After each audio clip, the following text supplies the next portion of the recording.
This is ACOFAE.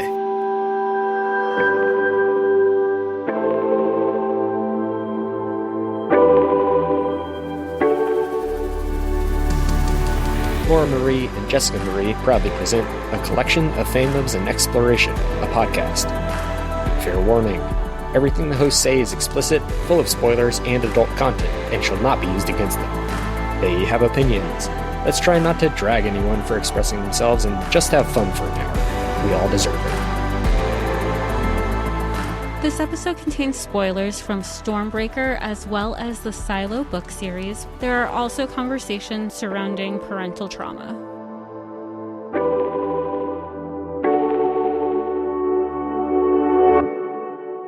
Hi, everybody. Welcome to ACOFAE, your weekly deep dive into the fantasy, literature, and fandoms that we love. I'm Laura Marie. And I'm Jessica Marie. And today we are discussing Stormbreaker by Nisha J. Tooley. Which is the first book, and what we found out is a confirmed trilogy ? Because this was pitched to us from Entangled. Thank you so much, Entangled. And from our research from before we started recording, we have since found out that there is a confirmed book 2 that is, at the time of this recording, will be out. We're recording in May. This second book will be out in September. And then and it's available for pre-order now. And in the pre-order description, it says the Stormbreaker trilogy. So we just kind of put the context clues together that this is a confirmed trilogy. And, it was also pitched to us that there was going to be this really exciting ARC event, and we were invited, super thrilled. It didn't necessarily work out the way that we thought it was going to. But that being said, we're here to have that honest conversation. I mean, we're so grateful. And we've read this both physically and through audio. I know, Laura, did you hit it up a third time? Because you were really ahead of this per usual. 2.5, my usual here. And before we even start, yes, it does follow the pattern. Which is so funny because I remember when I only read this through once, and in those first 5 chapters, we're getting our info dump pattern recognition, and I was picking up on it, and then I found myself fully going into trying to hoard all that information, and then I had to once again stop myself to be like, no, just keep going with it. If you have time, you'll go back. But this is immediately setting up for what the plot is and where we're going in this book. And Jessica Marie, where are we going in this book? I don't know. I can say that. We could set up some key players, right? We have, I don't want to say a bunch of kids. I naturally am saying we have a bunch of kids because, a little bit of an age gap between us and our main character, Poet, who's 19. But she's kind of in a certain position in society where she is also betrothed to another member of society to keep, houses strong. And these I say main characters because she is our main character, as is her friends. They're off at a college. They're kind of at this magical institute based in New Manhattan is what we're calling it. And I wanted to say New Manhattan, just for a Doctor Who reference for New York, etc. But she's learning things. You have houses. It kind of reminded me of when we had our college book with our Nordic mythology book that we covered recently, that they're in college, there's different houses, you have to pledge to a house. But also it kind of reminds me of the Raven Scholar, where you have different houses, and those houses are associated with certain skill sets and certain career professions. So I think that's really more where it leans in associating those houses. But you have to have 3 trials to get into these houses. There's different relationship dynamics that our characters are navigating. And even though this is pitched or really shown on Amazon, I should say, as Stormbreaker, I'll read it how it says. Stormbreaker, quote, an epic enemies to more, slow burn, dystopian romantasy. Laura, we really kind of didn't prioritize the romance in this book and really focused, and what was apparent to us were the parental dynamics and the female friendships and female betrayal that happened a lot in this book. This book is really interesting because as I was reading it the first time, I was unaware that this falls into the category of what is called like upper YA. So when I read it the second time, I was like, oh, that makes absolute complete sense, because what is upper YA? Well, great question. Yeah, I thought it was too. It is a subcategory of YA. Duh. Aimed at older teens and young adults, typically 16 to 19 plus, mature themes, complex emotions, older protagonists, bridging the gap between traditional YA 13 to 18 and adult fiction, sometimes overlapping with new adult. And I find that interesting because new adult is 18 to 25. So this does kind of overlap sort of with new adult. I think, having done absolutely no more research on this, that the difference between new adult and upper YA would be the sex and the penetration situations that are happening. Because this book, Stormbreaker, which is upper YA, has very heavy petting. We have the snogging. We're going for it. But we're not having the sex. And the new adult books, they're having the sex explicitly.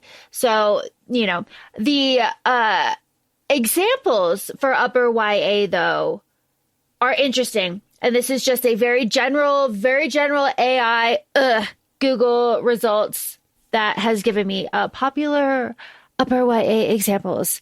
ACOTAR, Six of Crows, The Cruel Prince, The Hate You Give, Scythe, Crescent City, Book 1.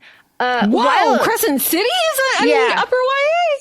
Yeah, wild choices in my opinion, but that's a conversation in and of itself. Right, because it's so funny because we were also talking before we started recording, and there's always a shift in, YA is constantly growing. I think that's fair to say. We've talked about this on many episodes on this podcast before, how YA has shifted from when we were kids. New subgenres in YA has shifted, new age ranges have shifted, and it's so exciting.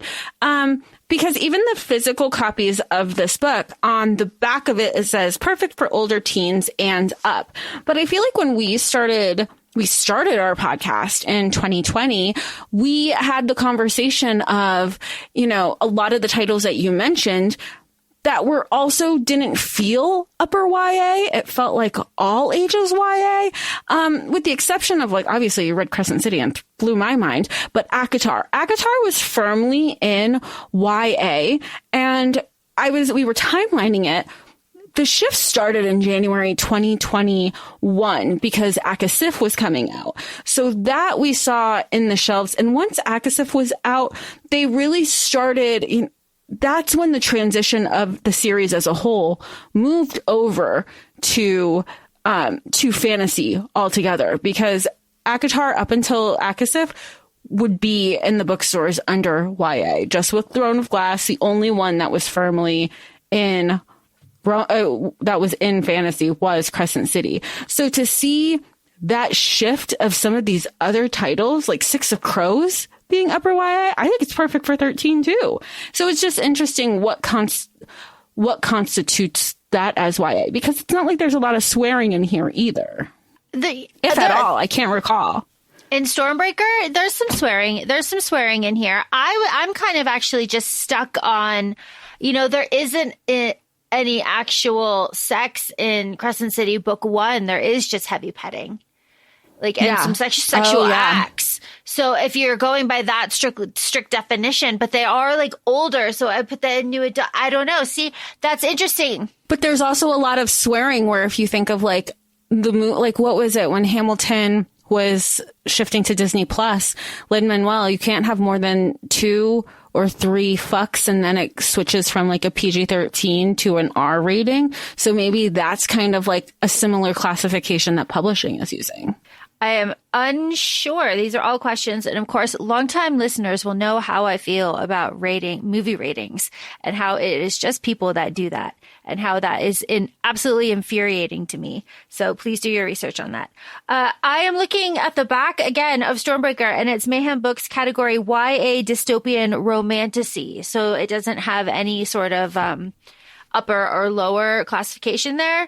So again, all of this to kind of say that this book is filling a gap, and it is fitting kind of right in between teenagers and adults in that like college kind of scene. I will have to tell you, in a time when I was not reading many books, 19, no, I was not reading the books at 19, but this I have to say, I really do love A Magic School, and I'm looking at the cover, and it's New York in the background. Did you see that? Like, behind her? I did not, till you just pointed it out. Yeah, it's right there. It's totally Lower Manhattan. Yep. So it's purple. You know how I love purple. So let's get into it. Poet Graves. There are 4 houses here. 4 is a good number. And we're in New Manhattan. We're surrounded by the Wastes. We have the Shield. We have House Aria, Firma, Terra, and Asale. And we have Chancellor Marks, Chancellor Orson, and General Soul. And we have a world that is built out of the ashes of now, I would assume, the warming age. Us now. We have perished. Our world has crumbled, and out of the ashes, this new society has built. We are told that there is only New Manhattan. It's the only city in the whole world. Everything else is destroyed. That can't. This is. I'll get into I'm going to theorize. I'm going to get wild later, and I'm going to theorize. Ooh, you don't theorize often. I'm excited. I'm going to get wild about it. But I enjoyed this world building. I will tell you that I had just like a little bit of like a weird, I had a break the fourth wall moment when I was reading this. Jessica Marie already knows all about this. I've told her about it. I stopped in the middle of this book, and I like stopped what I was doing, and I kind of looked around, and I was like, who is she talking to? Who is she narrating this to? And it was the weirdest moment that I've ever had reading a book where it's not even that I was taken out of it. It's where I kind of looked around and I was like, who is she explaining this world that she's grown up into? Nobody. Wow. And I felt like, I feel like I'm on crazy pills. That's what I felt like. I felt like I was on crazy pills for a while, and I had to just like settle back into the story and be like, she's building the world. Like, shut up. Like, why are you overthinking this? I felt insane, but, the world that she has built here is one of trigger warnings, Jess, and serious trigger warnings. For a YA book. Yeah, for a YA book, I feel like sometimes the trigger warnings, and granted, we talked about this recently in our Women in Entertainment episode, or Women and Entertainment episode. Sometimes it feels like the trigger warnings are there, and it's just like casual, hey, FYI, this is a gloss over. It's going to be touched upon. We might, but you don't feel like it's going to go super in depth. And I say that with the caveat is sometimes when we have our intro to this episode, our episodes, we'll say, here are our spoiler contents, here are our mentions.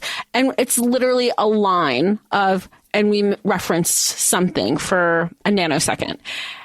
But the triggers here, and they say them in the audio too, which I know that's something that we've talked about. And I am seeing that it's happening more and more in audio, which is wonderful.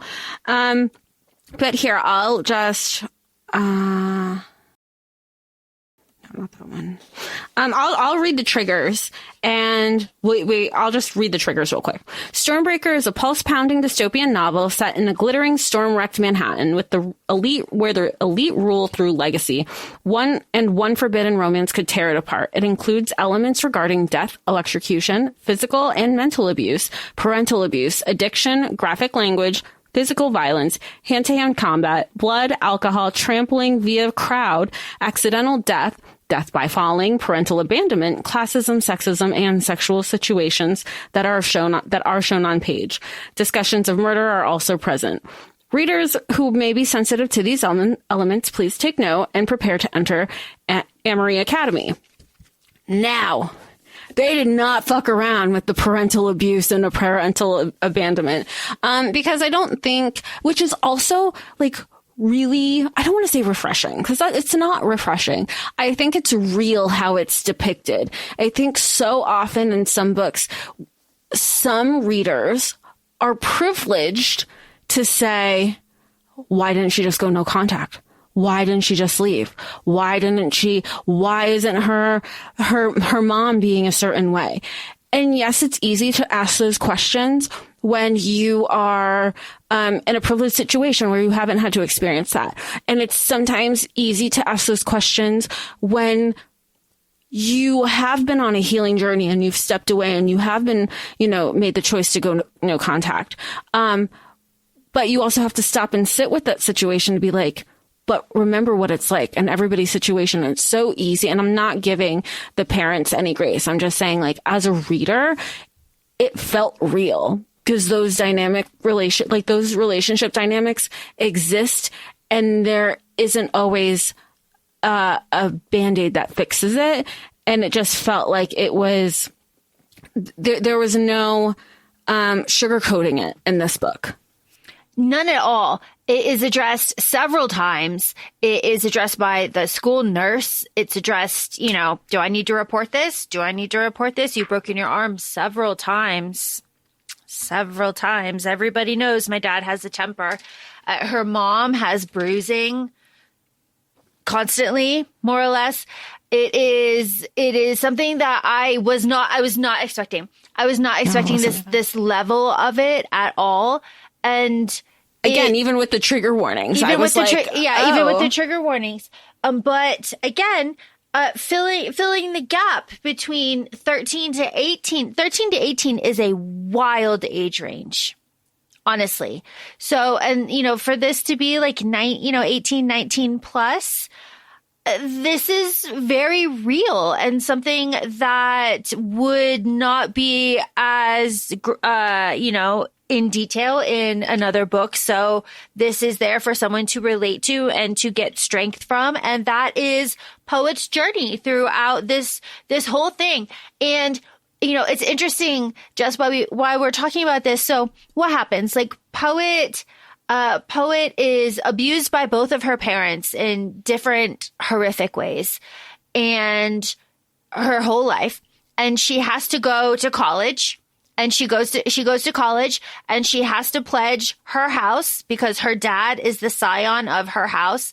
And this is all political and she's a political, pawn, and she's engaged to another political pawn from another powerful family in the same house.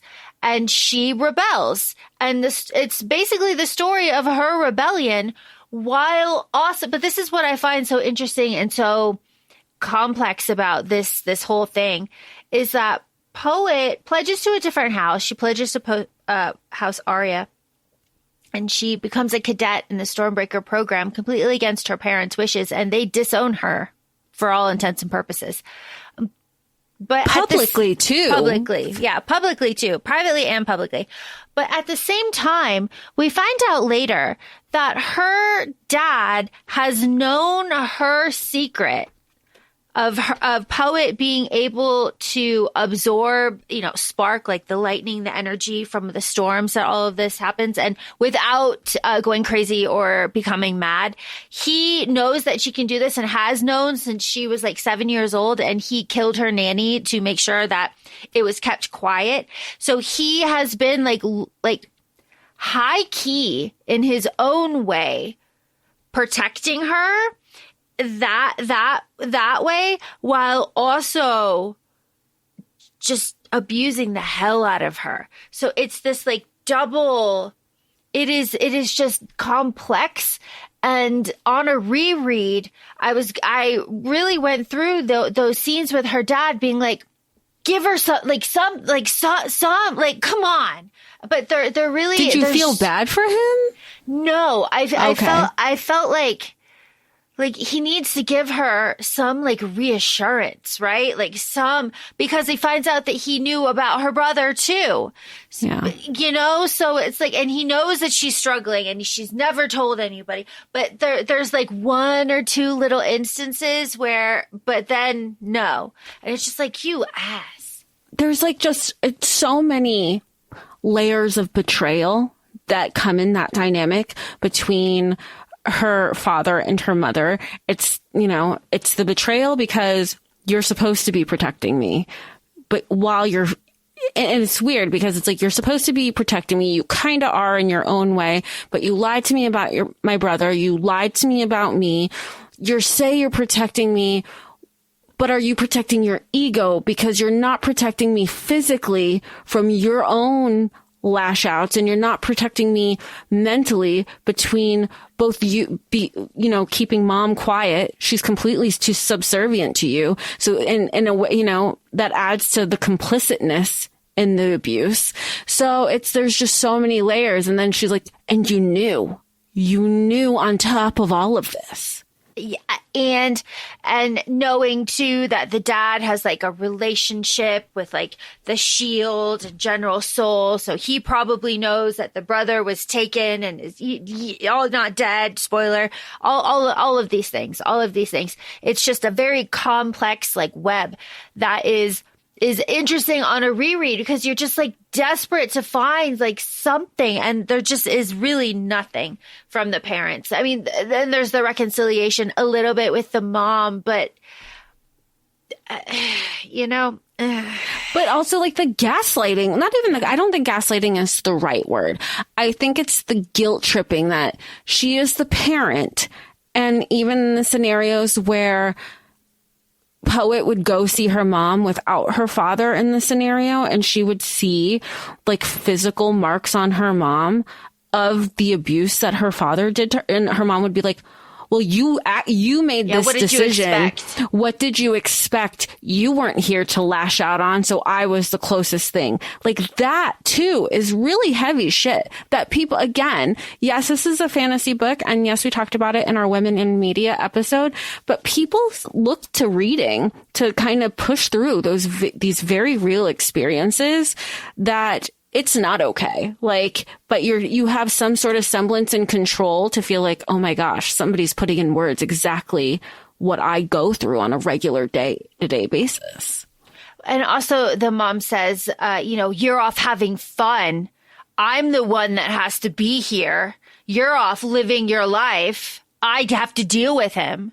And meanwhile, it's so relatable because one of the first thoughts that Poet has leaving for college is, oh my God, I have freedom. And it's not, and I have a sense of security, and it's not freedom to do whatever I want. It was freedom from an abusive environment. Yeah. Just really heavy stuff. So knowing all of this and knowing that this is what Poet is carrying into all of this, knowing she has this like kind of legacy with her brother too, because her brother was killed being a Stormbreaker, and it was this whole thing. It is a subplot that was my main focus was Trinity, and which is Poet's best friend, and Trinity's, I don't even want to say it's slow. It's like a kind of sudden pivot. Like as soon as both of them pledge to House Arya and it's guaranteed that like Trinity doesn't have to do it alone, Trinity's like, she pieced the fuck out on that friendship so quick. Meanwhile, arguably, Poet chose House Arya because of Trinity. She was very much like, it wasn't even because House Arya has quote unquote extinguishers, and they're the people who hunt what Poet is suppressing, like these powers that she's suppressing. So it wasn't even this calculated, keep your friends close, keep your enemies closer, let me infiltrate this house so they don't suspect me. It was very much Trinity was given an opportunity, not even an opportunity. Yeah, I guess it was an opportunity. Yeah. She kind of fucked up her first trial, and she wasn't going to be part of ultimately she was going to be part of society, and she knew she would be outcasted. And here we have House Arya saying, we'll make you a deal. If you come over to our house and be an extinguisher, we'll forget all this thing that's kind of like making you an outcast. And she felt like she had her hands tied. So, and she knew that pledging this house, it would be denouncing her family, but she was going to be doing this alone. And Poet was like, I know I should be pledging to this other house, but I can't let you do this alone. You're my best friend. We've been best friends since we were 6. I'll be there for you. And her pledge, and Poet, the her that I'm referring to, Poet pledging House Arya is the demise? It's the catalyst that has all of her other relationships, her parents disowning her betrothal making an issue. It's not even like the relationships, these political alliances that were formed based on Poet and Knox, who was her betrothal. Everything kind of gets fucked up because she's trying to be like, Poet's being a good friend. She's there for her friend. We're going to do this together. You're not going to do it alone. That was ultimately what sealed her decision in having the other house, and along with being a cadet. And also her moral superiority, because the whole reason that Poet is in this mess is because she failed her first test, because she refused to murder somebody to get into her own house. She said no. And everyone was like, well, fuck, dude. Like, you're the Scion's daughter. Like, you gotta do something. So she did the Arya test because she was like, I'm too good to murder, which look, I am just surprised that she was surprised. Right? Like, why are you surprised that you got to murder somebody? Like, your dad's in charge of the house. You know what the house is, what you have to do. You know, it's part of the job. This is like a common thing. You know, people die on campus all the time. Why are we like, ho, I am shocked. You also know what happened to your brother. Your brother was killed. Granted, it wasn't in a trial, but even the discussions in like the 3 trials, they constantly say there's always at least one person who dies. And even with the cadets, he didn't make it. There was always going to be a chance. So signing up to this, death is involved. Yeah. So I am just surprised. It was like, imagine like somebody reading Fourth Wing and you're 5 chapters in and someone's watching the parapet and then you're shocked that somebody went over. You have to go over the parapet. Yeah. I was just surprised that she's surprised. Like, that's the whole point of your house. Like, you're 19. Like, we didn't, whatever. Anyway, she can't do it. So that is, that choice kind of, and then it starts just like piling on all these rebellious 19-year-old decisions because you can't have a political alliance. Again, as an old ass fart that I am,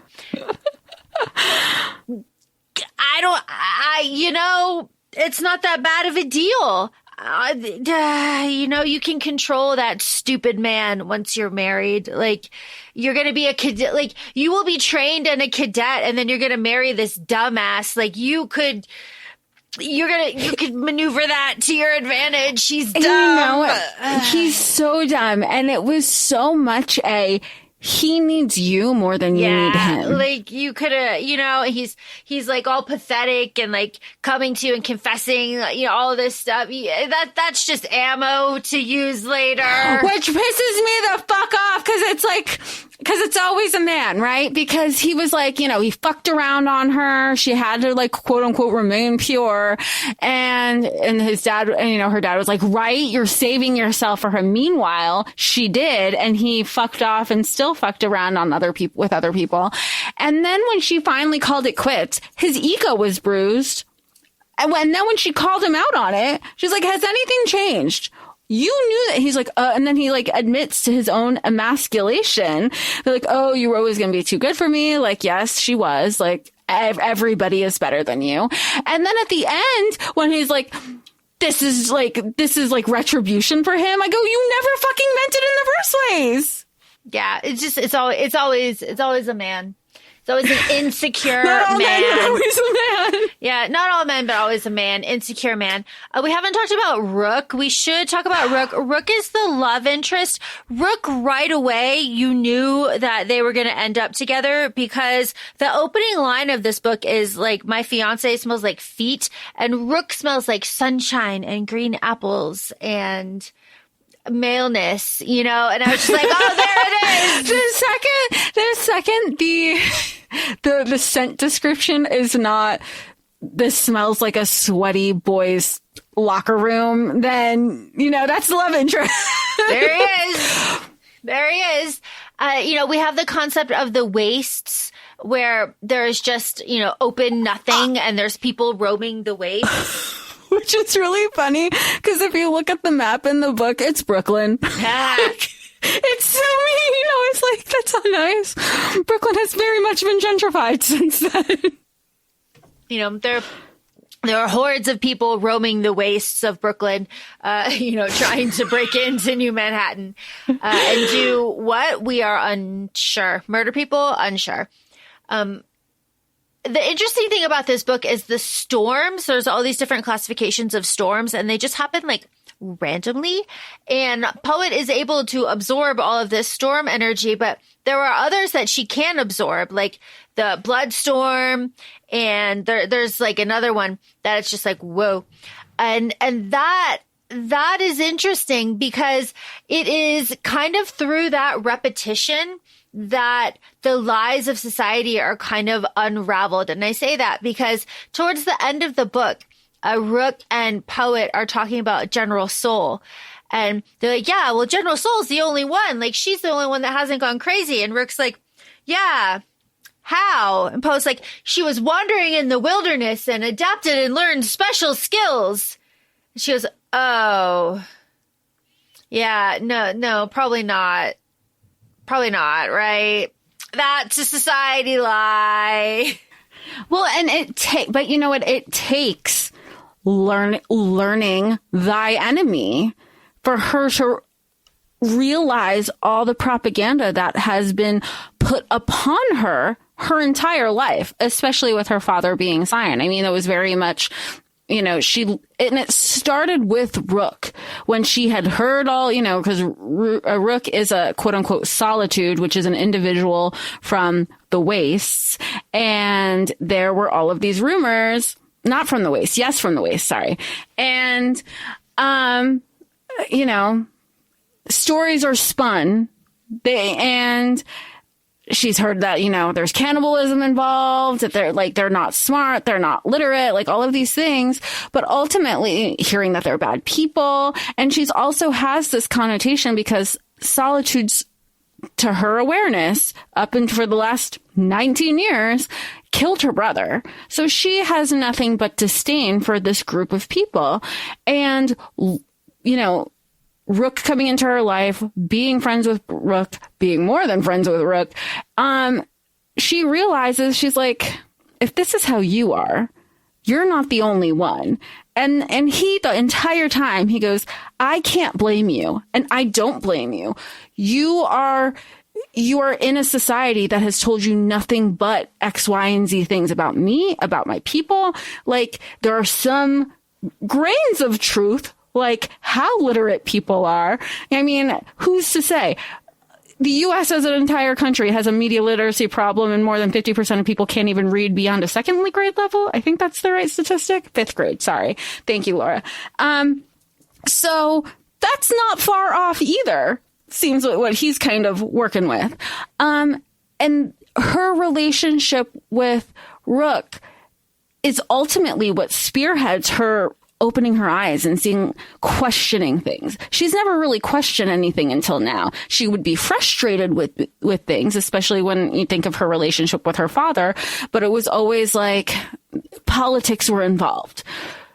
It's the questioning and the rebellion, and as it is with a lot of kids and, you know, children, leaving their parents' home and pursuing higher education and being outside of that environment allows them to question things and educate themselves.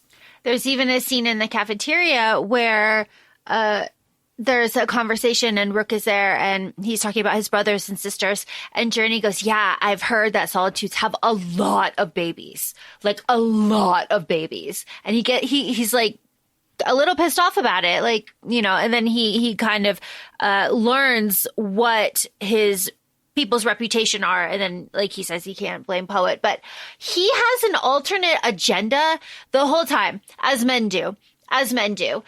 Rook, spoiler, has been sent there by his, you know, commanders to do something that involved checking the sub-basements of the security room. He's looking for somebody. And then he takes Poet and he runs away eventually. With the big reveal being that Rook was there when Poet's brother was, quote, quote, killed and saw General Soul take his body away. And he did not tell her that. And Rook does the thing that all characters do where he's like, we need to do this dangerous mission and focus, but we need to talk. The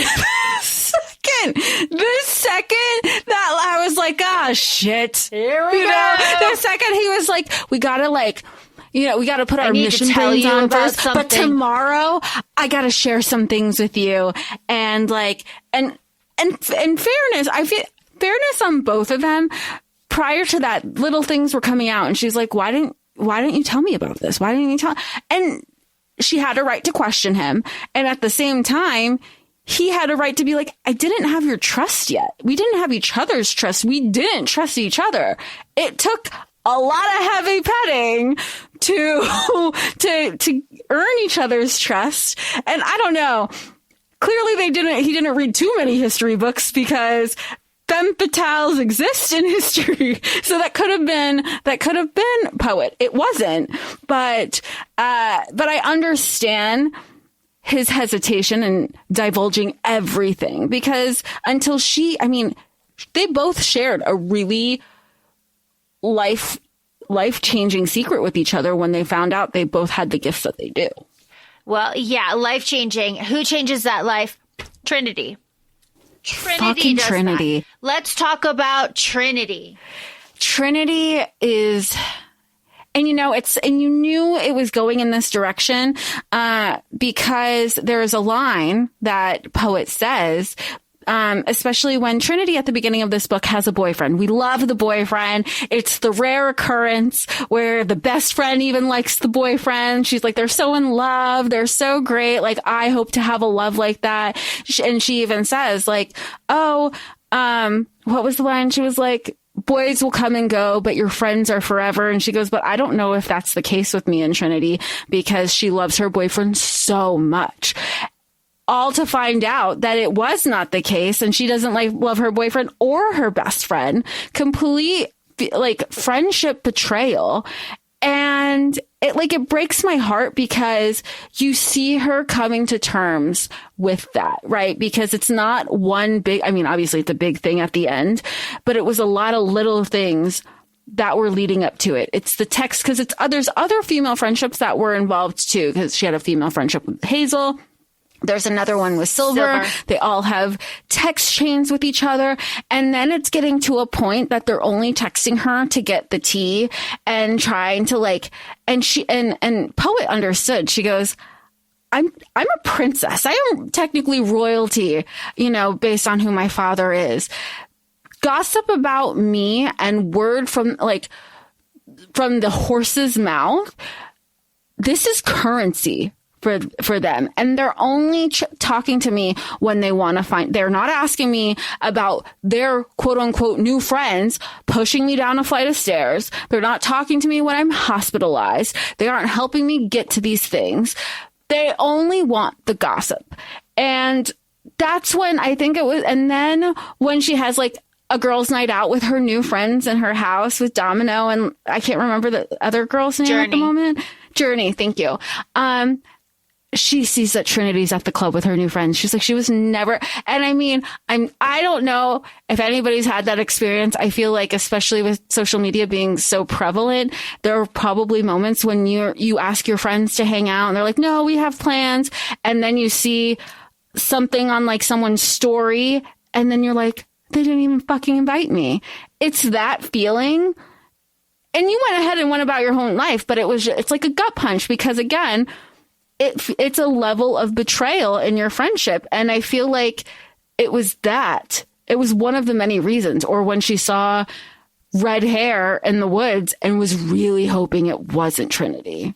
And she saw red hair at the rocks, too, when they were absorbing out at the rocks. And Trinity, on a reread, Trinity is always like, Poet, are you okay? When Poet is getting itchy. So Trinity knew. Yeah. She was just trying to like confirm with her eyeballs, and she did twice.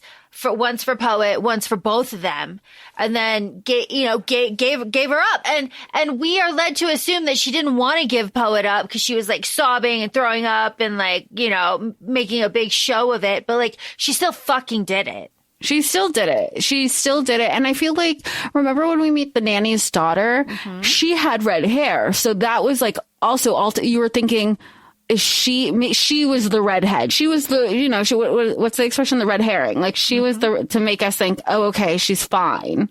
It's going to be fine. It's not going to be fine. I mean, you keep reading the story and you know this, but it's really interesting because it's Trinity is the biggest betrayal. But you still have Silver and Hazel who are kind of going along with it too. And these were they were roommates. They were going through college together, and they were the friends who were there but she turned to these friends when abuse was going on at home too. They were her refuge in these very, really sad times for her. And specifically, like, Poet did not want to go out to, like, the club that all the kids go to because that was something that she wanted to do with Trinity, and they talked about doing it together their whole life. So the fact that Trinity just stopped responding to her messages or would give, like, one-word answers to things was just, like, Poet got to the point where she was like, I'm not going to wait around and mope in my room anymore. Like, I have new friends. Like, I'm going to go out and have fun. Finally. Yeah. And you know what? And it's, again, so funny because they're all part of the same house. They're all in House Aria. But then they get offended that she went on to continue, like, I'm going to go out with my new friends and I'm going to give the same energy back that I'm receiving. And then they're offended. Yeah, it is really a complex, like, female relationship there too, because it is close quarters. But the fact that Trinity just, it's a double-ended sword because she betrays Edward too. And it's kind of presented as like, oh, well, they couldn't have been together anyway because, like, he couldn't, leave his house. Oh, they're like different houses. Yeah. Like, it would have been a whole thing, but like she dumps him.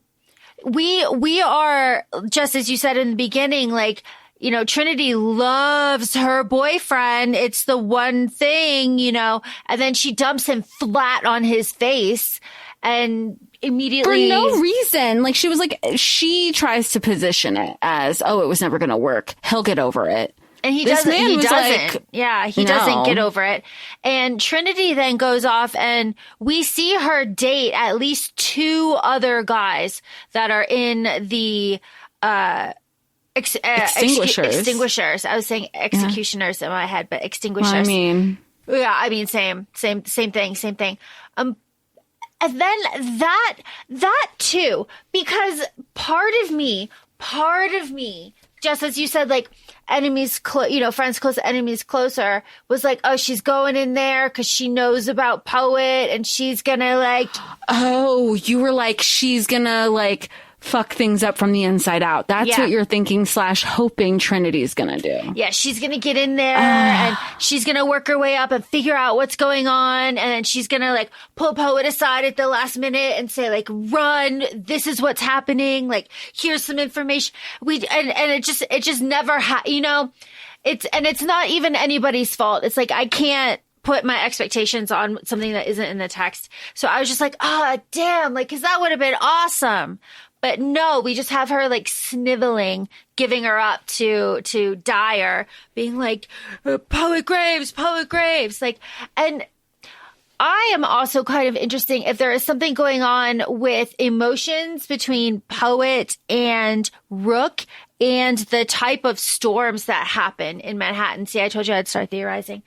Because this high tension, this like, oh my God, got you moment is like a blood storm or whatever, where there's fire raining from the sky, like one of the rarest ones that hasn't been seen once in Poet's life. Like, and the fact that whenever they've gone through, prior to that point, they've gone through 2 storms together where they were in physical contact of each other, and there was a euphoria involved with like when they were touching, and it wasn't this anxious feeling that they were feeling. There was like a euphoria and calmness, but when they have gone through these storms individually growing up, there was no euphoria about it. So it makes you think, that's when they start questioning, well, maybe we're not what they think we are because we're this other thing that hasn't been discussed. And I know we're this other thing because Rook is sharing,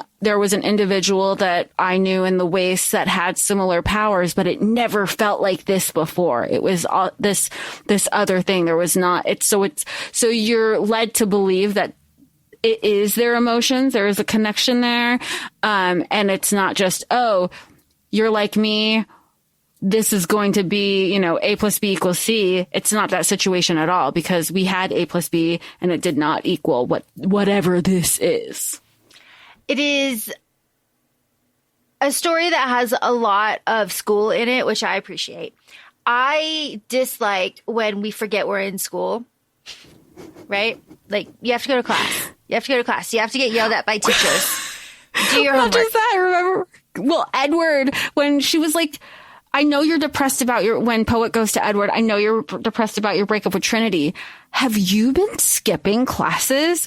And he was like, so no. What if I am? And she was like, are you fucking kidding me? And he was like, well, I was, but then my mom called me and she bitched me out and I started going back to class again.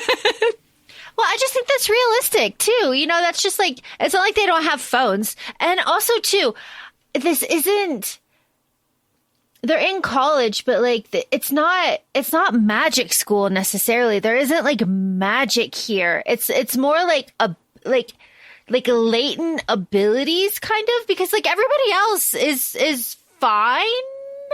They just say that like more and more people are succumbing to like this keeper like sickness or whatever. They're calling it a sickness. Yeah, that's right. They're calling it into sickness, which interesting.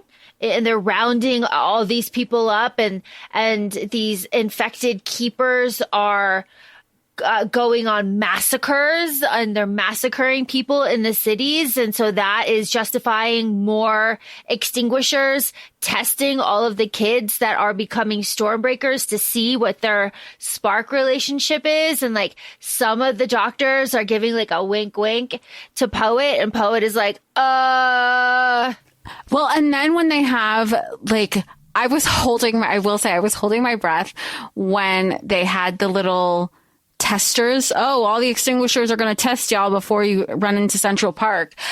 I was like, and keep in mind, I am reading, I'm not going to say it here. I am reading a book on my Kindle where they do a red light, green light test, and the light turns green.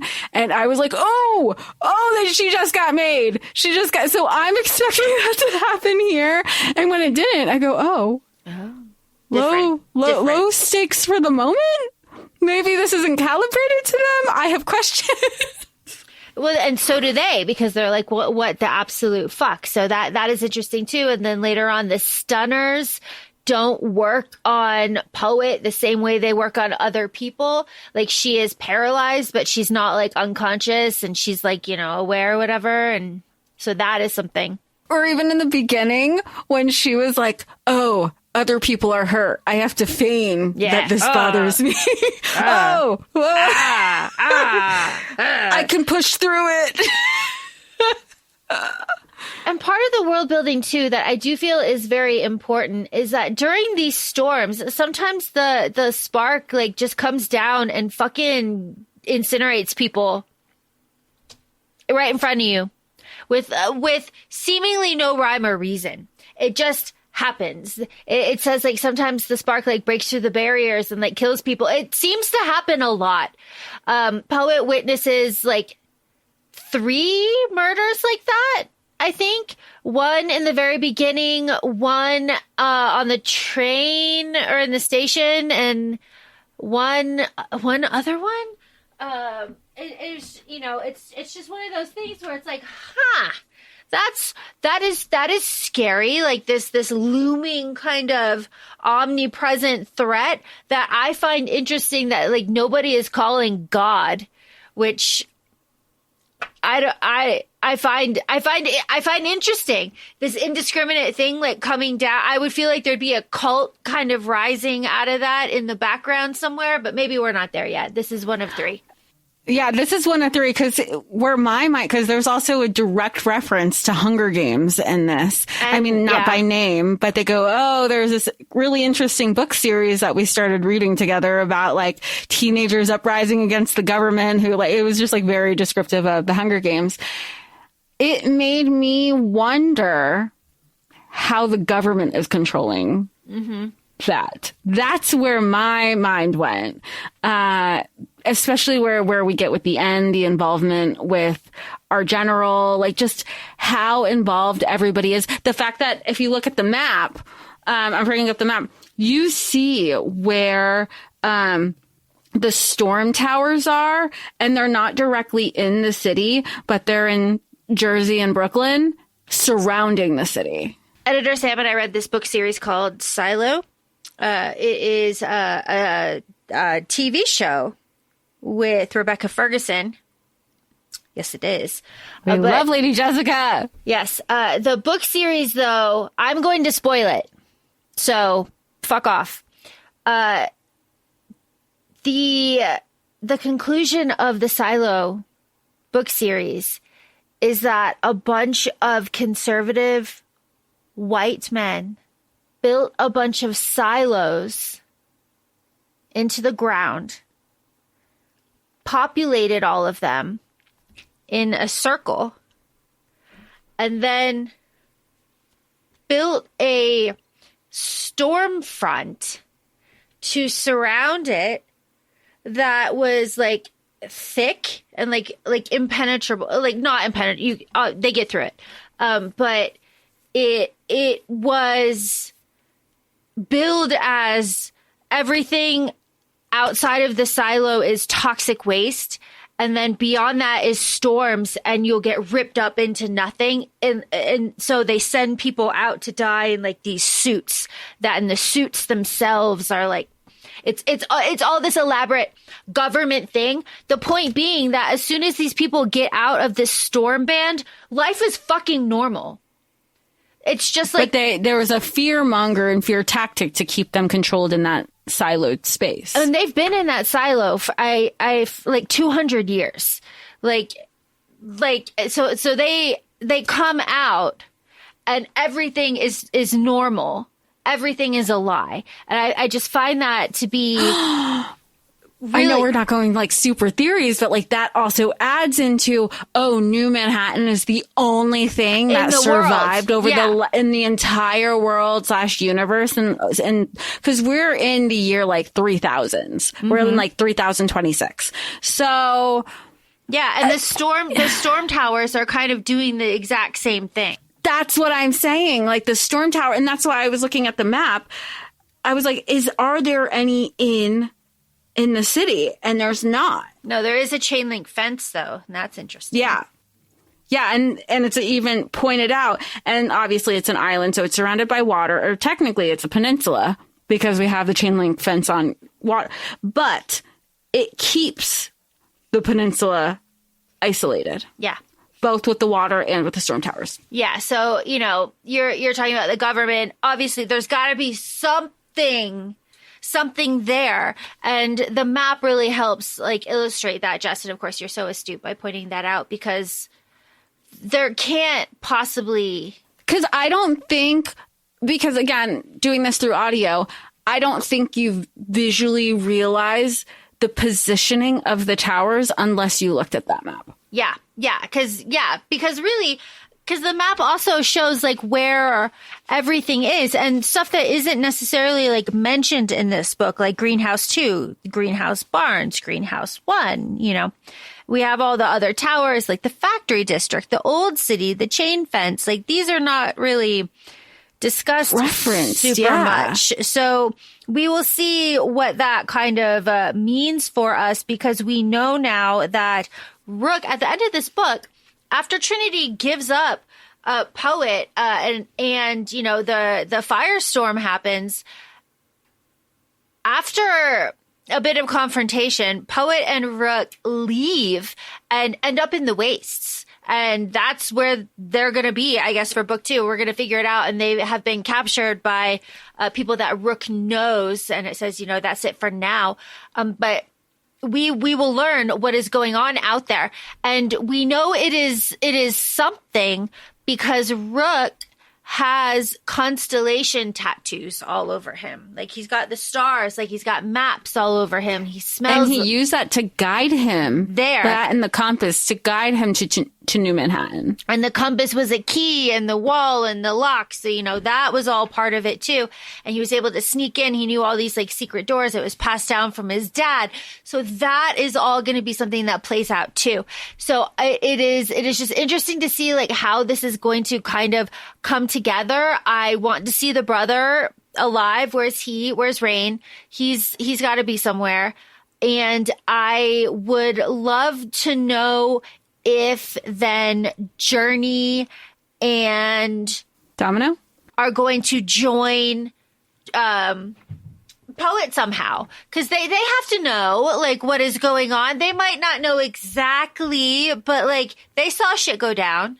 And I also love, and I'm so glad that you brought this up, they are, like, the definition of a girl's girl. You know how something, without even saying it, it was, her room got trashed. Domino had no idea who, I mean, she probably knew of Poet, but she saw a girl in need who didn't feel safe. And she said, why don't you stay with me? And she goes, I don't have anything. I got pajamas for you. If you want, I can actually go to your room and you have a safe space with me. I can tell you nobody's going to mind.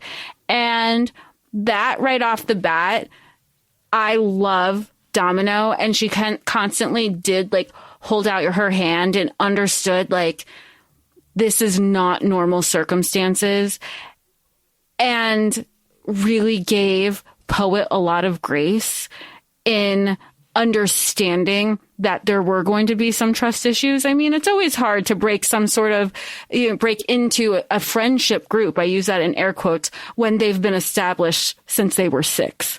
But she was like, but I'm happy to be someone here for you. And I would be excited to see how that friendship, and between the 3 of them, Domino, Journey, and Poet, how that evolves into something trusted. Because again, it's a reflection, those female friendships in this book, of, female betrayal and friendship breakups, but also the new friendships that can form out of those as well, when you open yourself up a little bit after you go through the crazy heartbreak that is involved with it. So I think bottom line, we can both say that the romance part of this was kind of like, oh yes, we know this story, tale as old as time. This friendship breakup, though, more explaining on that. Like, I need to know more about that. I would like to know Trinity's point of view. I I'm desperate. I am desperate to redeem her because like that sucks. It sucks to lose a friend like that. It sucks. And I would love for there to be some sort of ulterior motive where she just pulls it out at the end, but I just can't see that. Unless it was like all some sort of like, but it wasn't. It just betrayal. No.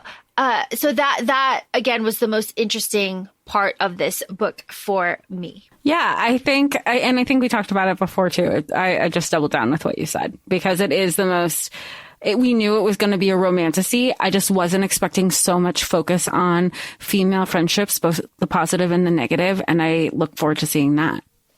With all that being said, are you looking forward to the next book? Do you think you're going to continue? I feel like having this conversation, we might have different opinions at the end from when we first read it. What are your thoughts? My thoughts are, I am interested in anything that is a sort of fantasy magic school that has diversity and has nothing to do with that heinous bitch. So more of that, more of, academic settings with diverse characters and diverse backgrounds that are respectful and not stereotypes and plays on words that are atrocious when you look at them as an adult. Fuck that hoe. So yeah, I am interested to see where book 2 goes. We're out of school. That does kind of like wane my interest just a little bit. But again, book 2 is a travel book and I was going to say we're in the wastes. We're traveling to the wastes. We're traveling, so it's not like I don't know what to expect. So I would like to see where that goes. I'd like to see where the friendship goes. I like anything that explores a magic fantasy school that is not related to her because she needs to stop. And if we have more diverse voices, we can drown her out. We can. If we are loud enough, then all of her hate will just get drowned out because enough already. Fuck her. So with that being said, doubling down on what Laura Marie said, feel free to also follow us on Instagram. We're at ACOFAE Podcast. We're also both on TikTok, ACOFAE Laura and ACOFAE Jessica. Feel free to rate us 5 stars on whatever listening platforms you join us on. We appreciate it so much, and we'll talk to y'all soon. Thanks. Bye. Bye.